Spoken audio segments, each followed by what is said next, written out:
Hello, everyone. Welcome to our sixth podcast. Professor Horst from Concordia University will be discussing second nature in his latest podcast, a key concept of philosophical anthropology. Horst, you may commence. Well, let me first begin by outlining my vision of philosophical anthropology and some of the major concepts besides second nature in it.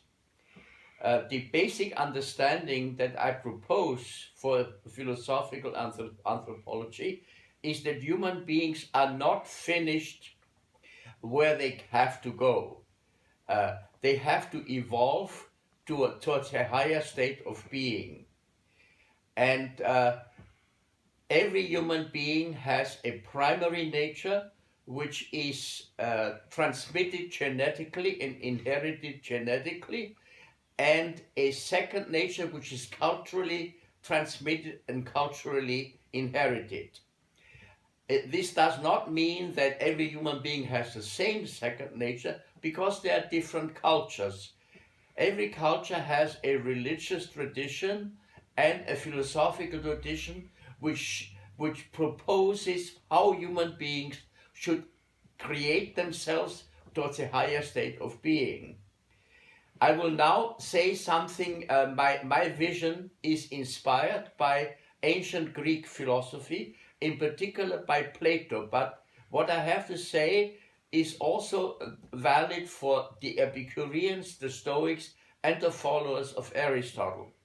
Plato introduces the concept of the metaxy, the in-between condition between ape and angel that we are in. We need to evolve towards angelical condition away from apishness. Now, every human being, the primary nature, we are predatory apes with a pronounced tendency towards cruelty. And the second nature is a possibility of transcending this. Now, of course, other animals have cruel tendencies also, but they do not have second nature. Of course, they can be conditioned. There are dogs that are conditioned, cats that can be conditioned, but nothing like a human being. Now, second nature here, what this involves then is that a second nature is imposed by the culture in the form of ascetic practices of self-shaping. Now, in particular, Greek philosophers, philosophical schools, the Stoics, the Epicureans, the Platonists, and the followers of Aristotle, all of them had practices of spiritual exercises, ascetic practices of self-shaping, which would help to overcome the bestiality of primary human nature. Now, second nature involves a shaping of the passions, of the conflictual, passionate multiplicity of human primary nature. That is, the passions that are in conflict with one another and that create conflict with other human beings, other human individuals. And this very conflict is shaped by second natures. Second natures create their own concept between inborn primary nature and culturally imposed second nature. These conflicts are between how the passions are and how they are supposed to be for us to evolve towards a higher condition. Now, we are not finished yet from this perspective, but we have to evolve towards higher conditions. Now, of course, different cultures have different conceptions of human primary nature and human divinity. In China and in Japan and the various cultural conditions in Africa and in Latin America are different in this respect. Now, second natures operate by imposing a self-control mechanism which enables the individual to control his or her passions. Now, there are two basic passions that I want to emphasize here. There are the thymotic passions, the spiritual passions, the thymotic passions, from the Greek word thymos, which is spirit, which is self-assertive spirit. And the thymotic passions are alternations between anxiety and fear on the one hand, and anger and rage on the other hand. All of the conflict between anxiety, fear, and anger and rage can be used for self-shaping, and anxiety by itself can be used for self-shaping, as well as rage. And the second natures, the cultural condition, the ascetic practices, make possible the use of those conflicts to overcome, to engage in self-conflict with oneself, which would then be the condition of going to a higher state of being human. Now, second natures are imposed on human beings in early childhood, but I would here suggest that even in the mother's womb, a child is already inheriting second nature. I'm in particular influenced here by the vision of the French otolaryngologist Alfred Tomatis, who wrote a book called The Sound of Life, in which he analyzes and studied on the basis of ultrasound analysis. He studied how the fetuses in the mother's womb, how they react to the environment of the pregnant woman, particularly to the sound in those sounds in those environments. Up until age 4 weeks, he argues, 4 months, he argues, that the womb, the uterus, are the ears of the fetus, and at age 4 months then of the fetus, until its birth, begins to develop its own ears, and it reacts deliberately to the sound that surround the pregnant woman's life. We have to think here, of course, that the sounds that surround the fates of many pregnant women are not very benevolent. Right? Alfred Tomatis began his studies in World War II when he analyzed the reaction of in bombed environments in France, for example. The noise of the war would have a certain impact on the woman, on the pregnant woman. And one of the main problems that he foresaw and that he tried to heal then with his approach to medicine is that one of the conditions that evolves if the sounds are not beneficent that surround a pregnant woman's life, and that the infant has to is autism. So he founded a whole series of autism curing schools, and one of his main methods for curing autism is music. Now, this brings me then to the ancient Greek concept of the cultural tradition in Greece. That is, the tragic culture very much relied on the transmission of chanting in the performance of plays, which were sung and chanted, and this had a very important cultural impact on the on influence. Now, of course,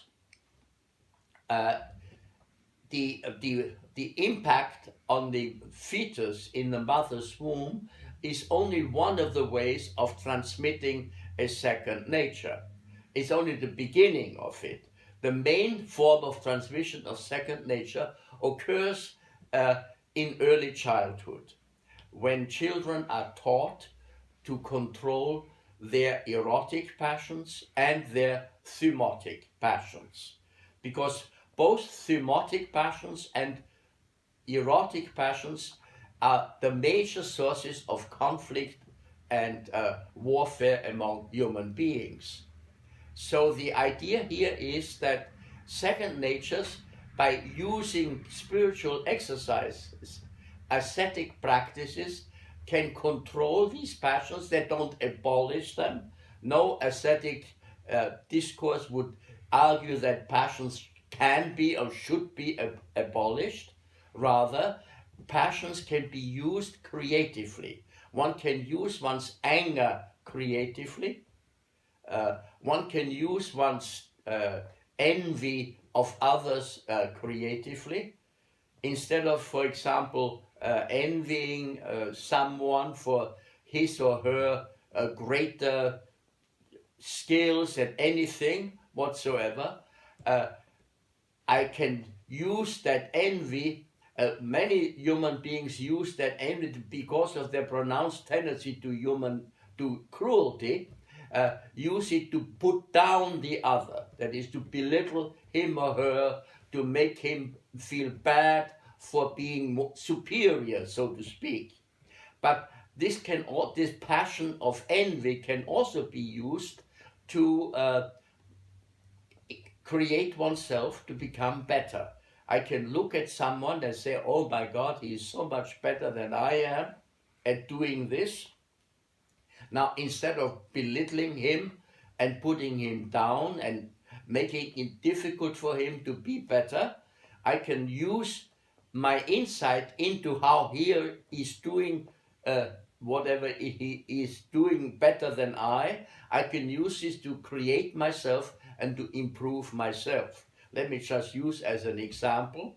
If I meet somebody who speaks a language that I want to learn better than I do, I can use that insight to improve my own linguistic skill in that particular language. So this is how a second nature then would function. Now, that's with the thymotic passions, envy, anger, jealousy. All of these are thymotic passions, which are very real in the human condition, but they can be used creatively. And this is what second nature, my vision of second nature, does. Now, and erotic passions likewise. That is, every human being feels erotic desire. No one can avoid the feeling of erotic desire, but erotic desire may be focused on somebody who is erotically involved with somebody else. And as and many philosophers has argued, if two men desire one and the same thing, which yet they both cannot have, they will become enemies. And that enmity is a natural aspect of the human condition. No one can avoid erotic jealousy. Everybody feels it, everybody has felt it, but one can use one's erotic desire not just to take a partner away from somebody else or make him feel bad, but one can use it also to create oneself. Here, again, I'm having discourse to Plato, who says Eros is the mortal creature's desire to attain immortality by begetting upon the beautiful. Now, begetting upon the beautiful could mean procreation, but I cannot be married to everybody I feel desire for, nor can I have children with everybody, even though there might be tyrants who do exactly that. But I can use my desire to create myself, to make myself a better human being.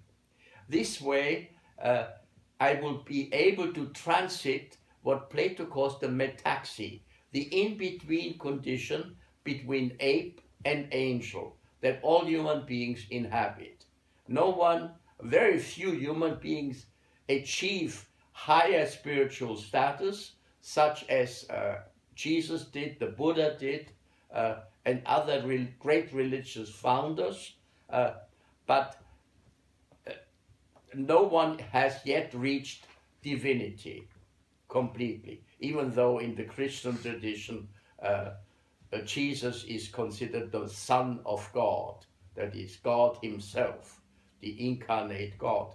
But the Buddha in the Buddhist tradition does not think of it this way, but the Buddha is simply a spiritually enlightened person who teaches, who learned himself how to deal with his own negativities, negative passions, with his own envies, etc. And he knows how to create, how to teach others how to overcome their own negativities. So this is my discourse on second nature in the tradition of philosophical anthropology. Thank you very much, Horst Hutter. That was great, and we'll come back with another podcast in the next few weeks. Thank you.